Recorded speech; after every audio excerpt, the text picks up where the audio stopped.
चलो। Good morning student. देखिए social science सामाजिक विज्ञान में आज हम देखेंगे ज्योग्राफी का चैप्टर 1 संसाधन एवं विकास। देखिए हिस्ट्री का 2 चैप्टर हम आपको करा चुके हैं, नोट्स भी दे चुके हैं।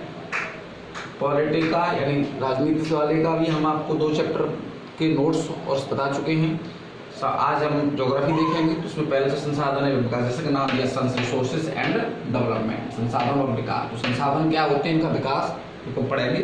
देखिए संसाधन आप जानते हो कि पृथ्वी पर जो भी वस्तुएं हैं, जो भी मटेरियल है जिसका हम यूज़ कर रहे हैं, उपयोग कर रहे हैं, तकनीकी का आधार पर परिवर्तन करके कैसे भी कर रहे हैं, या तो डायरेक्टली कर रहे हैं या उसको परिवर्तन करके उसमें तकनीकी के आधार पर उसको कर रहे हैं, वो सब हमारा क्या है, संसाधन है। हवा, पानी, धरती, लोहा, धातुएं जितनी भी हैं, वो बस, ट्रक, साइकिल, किताब, कॉपी, पेन, ये सब क्या है, ये सब हमारा संसाधन है।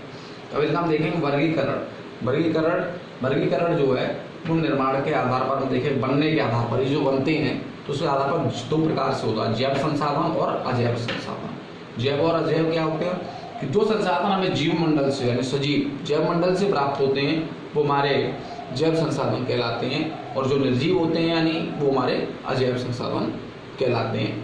और ये सबके मैंने नोट्स बनाए हैं जो मैं आपके बता दूंगा। और दूसरा हम देखेंगे समाप्यता के आधार पर, खत्म होने के, समाप्त होने के आधार पर कब इसका खत्म होगा।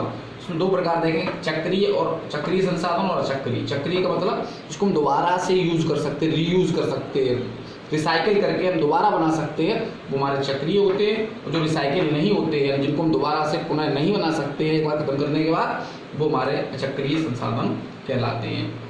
जैसे धातुएं जितनी भी हैं हमारे पास वो क्या है, रिसाइकिलेबल है, यानी किसी भी धातु को हम पुनः उसका रिसाइकिल करके दोबारा से यूज कर सकते हैं, तो हमारी चक्री में आएंगी। अचक्री जैसे डीजल, पेट्रोल, हमारी पेट्रोलियम जितने भी संसाधन वो हमारे अचक्रीय है। पेट्रोल डीजल को हम एक बार अगर खत्म कर देते हैं, फूंक देते हैं, तो वो दोबारा से नहीं बनता है। और स्वामित्व के आधार पर, यानी स्वामित्व के आधार पर देखेंगे तो यहाँ पर निजी संसाधन, सामुदायिक संसाधन, राष्ट्रीय संसाधन और अंतर्राष्ट्रीय संसाधन। देखिए निजी संसाधन का होता है व्यक्तिगत संसाधन उसको बोलते हैं, यानी प्राइवेट प्रॉपर्टी। प्राइवेट रिसोर्सेज क्या होते हैं, जिन पर किसी एक व्यक्ति का या ग्रुप ऑफ पीपल्स, एक व्यक्ति या व्यक्तियों के समूह का अधिकार होता है, उनके अलावा कोई और उसका यूज नहीं कर सकता है, वो हमारे निजी संसाधन के अलावा। जैसे हमारे खेत है उस पर हमारा या हमारे परिवार का अधिकार होता है, हमारा मकान है उस पर हमारा अधिकार होता है, हमारे पास साइकिल है या किताबें जो भी हमारी हैं उसका केवल हम यूज करते हैं इसकी, तो वो हमारे निजी संसाधन कहलाते हैं। सामुदायिक संसाधन का मतलब होता है एक समुदाय, जैसे पूरा गांव हो सकता है, पूरा कोई ब्लॉक हो सकता है, पूरा जिला हो सकता है, या पूरा कम्युनिटी हो सकती है, वो हमारे यूज करेगी तो समुदाय। जैसे हमारे गांव में चारागाह होता है, बंजर भूमि होती है जहाँ पर चारा, और उसका इस्तेमाल कौन करता है, सभी लोग अपने पशु चराने के लिए कर सकते हैं। तालाब है तो तालाब का इस्तेमाल गाँव के सभी लोग कर सकते हैं, समुदाय के लोग, तो वो कहलाते हैं हमारे सामुदायिक संसाधन।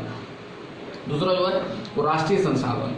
राष्ट्रीय संसाधन है हमारे देश के अंदर, देश के जो संसाधन है वो राष्ट्रीय संसाधन है। जैसे हमारे यहाँ सरकारी बसें हैं, फ्लाइट हैं, या सरकार की जो भी चीज़ है उसका इस्तेमाल हमारा पूरा देश कर सकता है, वो हमारे राष्ट्रीय संसाधन कहलाते हैं। अंतर्राष्ट्रीय संसाधन ऐसे संसाधन जिनका इस्तेमाल विश्व का कोई भी व्यक्ति कर सकता हो, जैसे समुद्र में 100 नॉटिकल या 200 नॉटिकल मील दूरी के बाद जो समुद्र होता है उसको अंतर्राष्ट्रीय माना जाता है। और वहाँ पर अगर पेट्रोल, डीजल या कुछ भी निकलता है, कोई भी संसाधन निकलते हैं, तो विश्व के सभी देशों को अधिकार है, जो वहाँ पर खोजेगा वो उसी का हो जाएगा। तो ऐसे संसाधन हमारे अंतर्राष्ट्रीय संसाधन कहलाते हैं। अब हम देखें उपयोग के आधार पर, यानी अभी यूज हो रहे हैं या नहीं हो रहे हैं, भविष्य में होने वाले, तो यहाँ पर हम देखें भंडार और संभावी, दोनों ही काम है। भंडार वो होते हैं ऐसे संसाधन जो हैं लेकिन हमारे पास तकनीकी नहीं है और अभी हम उनका इस्तेमाल नहीं कर पा रहे हैं। तो जैसे अभी हम यूरेनियम का यूज़ करते हैं बिजली बनाने में, यूरेनियम का यूज़ कर रहे हैं, लेकिन हमारे भविष्य में थोरियम का यूज़ हो सकता है, और थोरियम भारत में बहुत सारी पाया, तो इसको हम क्या कहेंगे, भंडार कहेंगे। तो यही संभावी है, अगर निकट भविष्य में संभावना है इनकी इस्तेमाल करने की, यानी हम तकनीकी अगर प्राप्त करें, टेक्नोलॉजी ले आए और उसका यूज करने लगे, तो वही संसाधन हमारे कहलाते हैं संभावी संसाधन। अब इसी चैप्टर में और भी हैं, वो पॉइंट मैंने दिए हैं आपको। सतत पोषणीय विकास क्या होता है, सतत पोषणीय विकास, तो यहाँ पर हम देखेंगे सतत पोषणीय विकास का तात्पर्य है कि डेवलपमेंट विद इन्वायरमेंट, यानी पर्यावरण के साथ विकास। ये आज का बहुत ही महत्वपूर्ण टॉपिक है आज के वर्ल्ड लेवल पर, कि हम जब भी विकास करते हैं, डेवलपमेंट की बात आती है, तो हम देखते हैं कि हम विकास की दौड़ में इतने अंधे हो जाते हैं कि हम पर्यावरण को भूल जाते हैं और जो हमारे लिए आगे चल करके खतरा बन जाए। तो हमको विकास तो करना है, लेकिन क्या करना है, पर्यावरण को बिना हानि पहुंचाए, पर्यावरण का नुकसान नहीं करना है। पर्यावरण को नुकसान न करते हुए हम ऐसी टेक्नोलॉजी करें या इस प्रकार से यूज करें कि पर्यावरण को क्षति नहीं पहुंचे और हमारे संसाधनों का हम यूज भी करते रहें। जैसे कोरोना वायरस चल रहा है, तो वो भी क्या है, इसी का एक परिणाम है। विकास, हम कहाँ तक वायरस खोजते रहे, चमगादड़ किसी पर भी खोज करते रहे, तब तक हमने विकास के चक्कर में हमने क्या कर दिया, प्रकृति के साथ खिलवाड़ कर दिया और एनवायरनमेंट, पर्यावरण ने हमको क्या दे दिया, एक वायरस दे दिया और आज हम उसके चक्कर में फंसे हुए। तो इसको ध्यान रखना है हमको कि सतत पोषणीय विकास का तात्पर्य है कि हम एनवायरनमेंट का विशेष ध्यान रखें। जैसे कल कारखाने लगाने हैं तो कल कारखाने चलाएं, हम फैक्ट्रियाँ चलाएं, लेकिन उससे कम पॉल्यूशन करने की कोशिश करें। गाड़ियाँ हैं बहुत सारी, हमारे नई नई डिजाइन की गाड़ी, लेकिन इसमें भी ध्यान रखो कम से कम पॉल्यूशन हो, कम से कम पॉल्यूशन हो। हम साइकिल का यूज करें, लेकिन नहीं करते वो सब हमारी बात। संसाधन नियोजन क्या है कि जैसे हमारा भारत देश है, भारत में बहुत सारे स्टेट हैं, तो भारत क्या है, कहीं पर कोई चीज़ ज़्यादा है, कहीं पर कोई चीज़ कम है। जैसे सेब कहाँ होता है, जम्मू एंड कश्मीर में होता है, उत्तर प्रदेश में नहीं होता है। तो इसका मतलब ये थोड़ी नहीं है कि सारा के सारा सेब जम्मू एंड कश्मीर के लोग खा जाएं या उन्हीं को मिले, उत्तर प्रदेश वालों को नहीं मिले। तो उचित डिस्ट्रीब्यूशन, यहाँ पर क्या है, बंटवारा, डिस्ट्रीब्यूशन कि संसाधनों का उपयोग इस प्रकार का है कि सभी लोगों के पास पहुंचे, यानी सभी लोगों को उसको यूज की जरूरत जिसको है उसको वो वस्तु मिलनी चाहिए। तो ये सरकार की जिम्मेदारी होती है, कराई जाती है। एक दूसरे से इम्पोर्ट आयात निर्यात करते हैं और सारे संसाधन एक दूसरे के हम पहुँचाते हैं। संसाधन यानी आवश्यकता के अनुसार संसाधन उपलब्ध हों सभी व्यक्तियों के पास, संसाधन नियोजन। दूसरी चीज़ एक और है कि जो अमीर लोग होते हैं, पैसे वाले जो लोग होते हैं, वो अधिकतम संसाधनों का यूज़ कर लेते हैं। जो गरीब होता है वो कम से कम संसाधनों का यूज़ कर पाता है। जैसा अगर भारत के संदर्भ में देखेंगे तो भारत में चंद 5% अमीर लोग हैं और वो देश का 50% से ज़्यादा संसाधन का यूज़ कर रहे हैं और बाकी बच्चे 95%, वो बच्चे 50% हो जाती है। तो इस प्रकार से भी नहीं होना चाहिए कि हमारे पास पैसा है, हमारे पास पावर है तो हम बहुत सारे संसाधन यूज कर लेंगे। सबके इक्वल जरूरत के अनुसार जिसको जितनी आवश्यकता है उतनी ही उसको आवश्यकता, उतना ही उसको संसाधन यूज करना चाहिए। नहीं है कि हमारे पास बहुत बड़ा मकान बना है तो हम 70 लाख की बिजली फूंक दें महीने पर, क्योंकि हमको आवश्यक, हम 4 लोग हैं तो हमको 4 लोगों की हिसाब से बिजली फूंकनी चाहिए। अब क्या हमारे पास तो पैसा है, लेकिन पैसा है वो बची हुई बिजली जो है वो किसी गरीब के भी काम में आ सकती है, किसी अन्य जगह पर भी काम में आ सकती है। ये चीज़ हमको इस प्रकार से संसाधन नियोजन, डिस्ट्रीब्यूशन को करना चाहिए कि सभी लोगों को आवश्यकता के अनुसार मिलती रहे और कोई उसका मिसयूज यानी ज़्यादा उपयोग नहीं कर सके।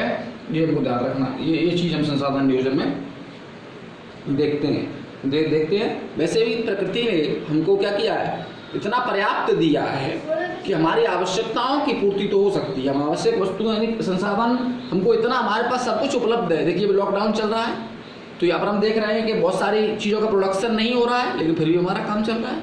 तो हम अगर विलासता या लग्जरियस जो थिंग्स हैं उनका यूज़ नहीं करेंगे तो कोई फर्क नहीं पड़ता है। अगर हम फ्रिज न चलाएं तो बड़े से भी काम चल सकता है, लेकिन चूँकि हम मानते नहीं हैं, चलाते हैं, तो उसको भी देखेंगे। संरक्षण क्या है, संरक्षण यानी संरक्षण भी यही संसाधन नियोजन का अगला स्टेप है कि अगर सारे संसाधन हम अभी खर्च कर देंगे तो भविष्य के लिए हमारे पास नहीं बचेंगे। भविष्य की पीढ़ी जो होगी वो संसाधन विहीन हो जाएगी। जैसे हम डीजल पेट्रोल है, अभी अनुमानित लगाया गया है कि हमारे पास अभी जो डीजल पेट्रोल के पेट्रोलियम के जो भंडार हैं वो लगभग, अगर आज की गति से, आज जितना हम यूज़ कर रहे हैं, अगर इसी हिसाब से अगर हम यूज़ करेंगे तो अगले 40 से 50 वर्षों में वो क्या हो जाएंगे, खत्म हो जाएंगे। वो खत्म हो जाएंगे तो हम आगे हमारी भविष्य की जो पीढ़ी आएगी उसके लिए नहीं बचेगी। तो मैंने एक एग्जांपल दिए थे, बहुत सारी चीज़ें हैं जो हम इतना यूज़ कर रहे हैं तो आगे आने वाली पीढ़ी के लिए नहीं बचेंगी। तो उनको हमको क्या करना है, संरक्षण करना है, बचाना है उनको। जिसका एक बहुत बेहतरीन एग्जाम्पल हो सकता है पानी, जल।